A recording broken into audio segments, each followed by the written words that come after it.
Have you ever looked up at the night sky and just felt small, wondering if there's a point to it all?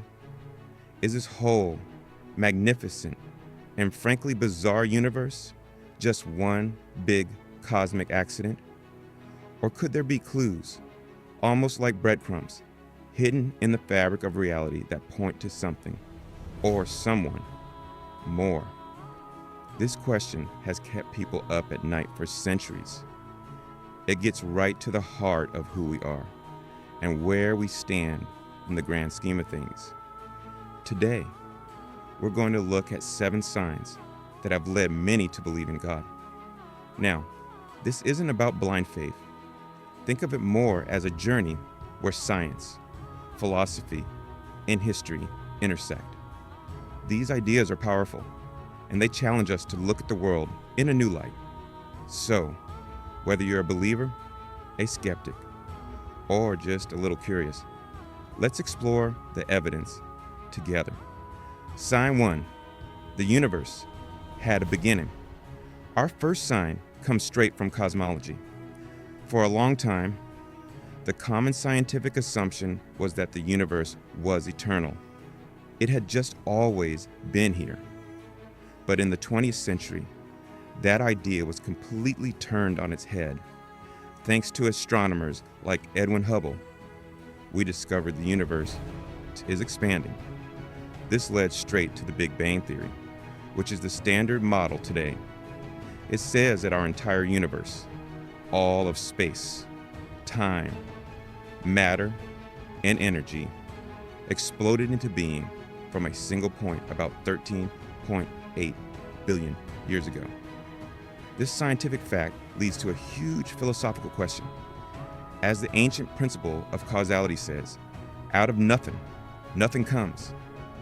If the universe began to exist, what caused it?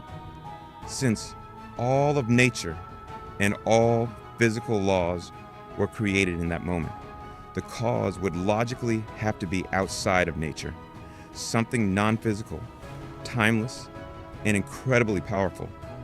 This description of a transcendent first cause sounds remarkably similar to the classical concept of God. While science can't comment on what came before the Big Bang, the discovery that our universe had a definite beginning forces us to wonder what, or who, set it all in motion. Sign 2. The universe is finely tuned for life. Our second sign is a shocking realization that the universe seems to be balanced on a knife's edge. Scientists have found that the fundamental forces of nature have values that are incredibly, precisely calibrated for life to exist. And if you tweak them even a tiny bit, we wouldn't be here. Take gravity, for example. If it were just a little bit stronger, stars would burn up way too fast for life to evolve. If it were weaker, planets and stars might not have formed at all. Or look at the cosmological constant, which drives the universe's expansion.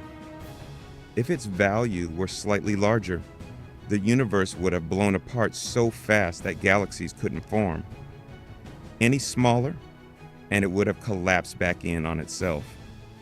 The odds of all these values landing in the life-permitting zone by pure chance are so small, it's hard to even wrap your head around.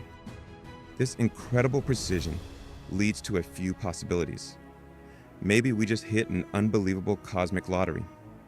Or, as some cosmologists theorize, maybe there's a multiverse of countless universes, and we just happen to live in the one that got it right. But for many, the most straightforward explanation is design. Just like finding a complex watch on the beach suggests a watchmaker, the fine-tuning of the cosmos points powerfully toward a cosmic fine-tuner who set the dials just right for us to be here. Sign 3. The existence of objective moral values. Let's shift from the cosmos to our own hearts. Our third sign is the deep, nagging sense that some things are just actually wrong, and some things are actually right. Across every culture in all of history, you find this core belief: courage is good and torturing children is evil, for example, if we're just products of a blind evolutionary process. Where does this sense of objective morality come from? From a purely materialistic standpoint, morality is just a useful survival trait, a social agreement, or a personal opinion. But that's not how we experience it, is it? When we say genocide is wrong, we don't mean I personally don't like genocide. We're making a claim that it's wrong for everyone, everywhere, always.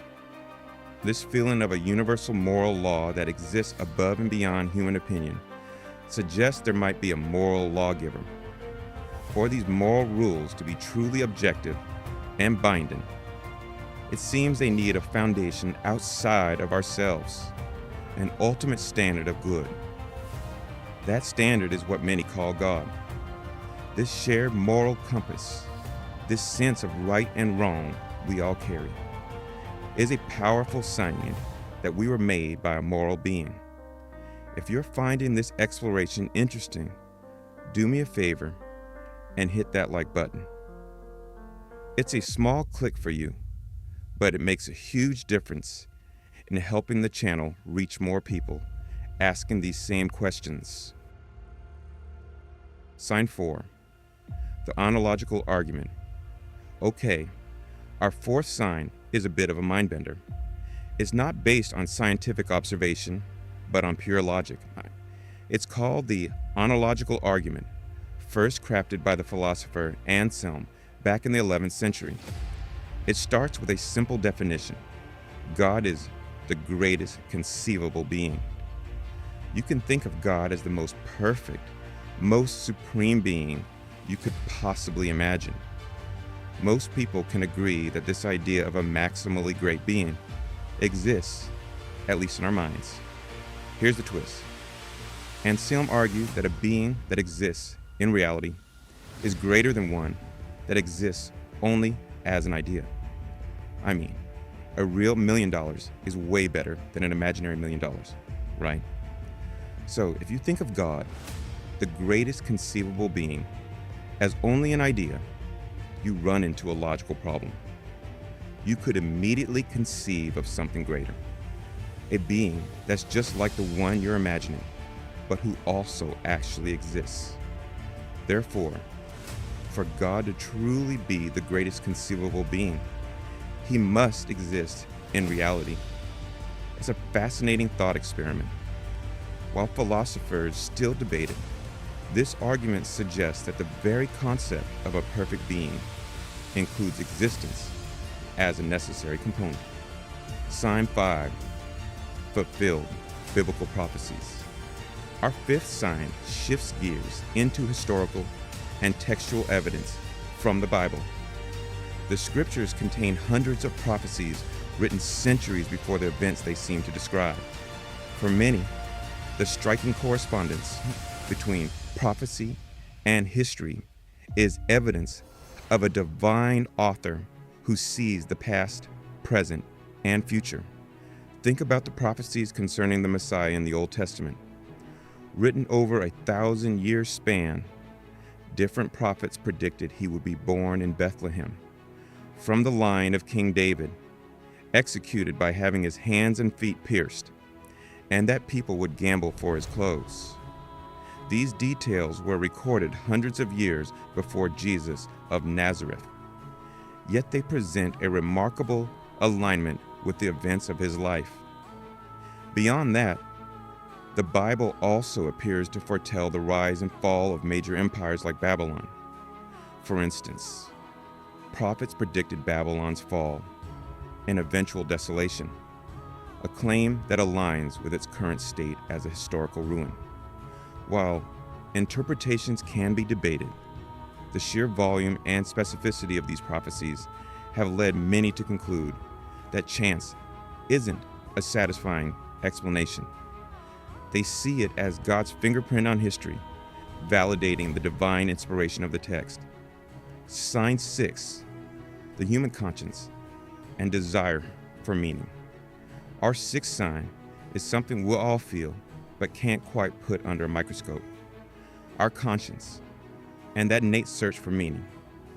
We all have that little voice inside, our conscience, that nudges us and makes us feel guilty when we do wrong. This inner moral compass is a universal human trait. This suggests we're more than just biological robots.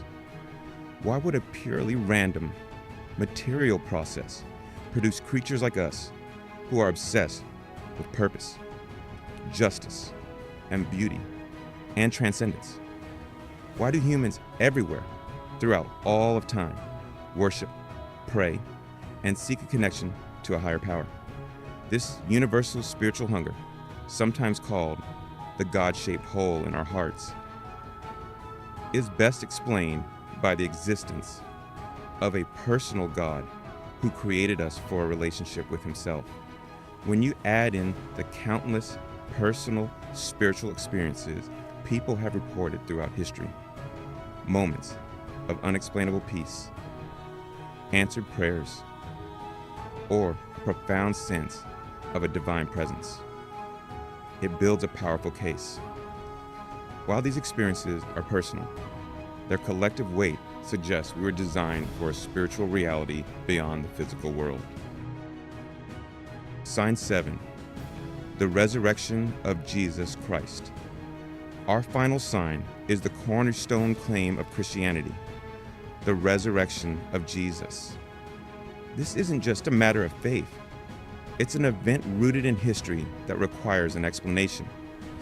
Even a majority of non-Christian critical scholars agree on a few basic historical facts. Jesus of Nazareth was crucified and died under Pontius Pilate. He was buried in a known tomb. A few days later, that tomb was reported to be empty by a group of his female followers. And after that, many different people and groups claimed to have seen Jesus alive. These experiences turned his terrified, scattered disciples into bold messengers who are willing to die for their belief in his resurrection. Now, historians disagree on how to explain these facts. Theories like the disciples stealing the body or having mass hallucinations have been proposed, but each has significant problems accounting for all the evidence. For Christians, the explanation that makes the most sense of the empty tomb, the appearances, and the birth of the church is that God actually raised Jesus from the dead. The resurrection is presented as the ultimate sign, validating Jesus' claims and pointing to a God who isn't distant, but acts directly in human history. So, from the beginning of time itself to the fine-tuning of the cosmos, from the moral law in our hearts to the logic of reason, from fulfilled prophecy to our universal search for meaning, and finally, to the historical event of the resurrection, we have 7 compelling threads of evidence. On their own, each one is powerful. Woven together, they form a strong case that our lives are not just a cosmic accident. They point to a universe with purpose, created by a mind that is powerful, intelligent, and personal. These signs don't answer every single question, but they offer a solid, rational foundation for believing. They invite us to look beyond the material and consider the profound possibility that we are known, and perhaps even loved, by the one who made it all. What do you think? Which of these signs resonates most with you? Or is there another one that has been important on your journey? Drop your thoughts in the comments below. I genuinely love to read them. And if you want to keep exploring these big questions about life and faith, make sure to subscribe and hit that notification bell. Thanks for watching.